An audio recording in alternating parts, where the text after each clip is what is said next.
बिस्मिल्लाहिर्रहमानिर्रहीम।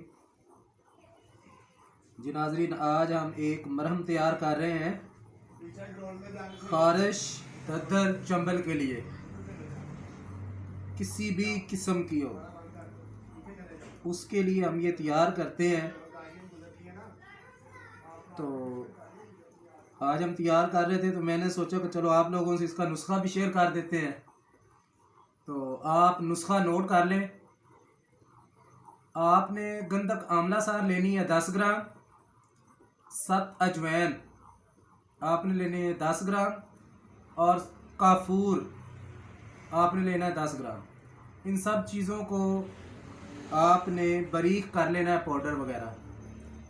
तो इसमें आपने एक एक तोले के हिसाब से इसमें आपने वैज़लीन जो है वो 100 ग्राम डालनी है और इसको अच्छे तरीके से यकजान कर लेना है।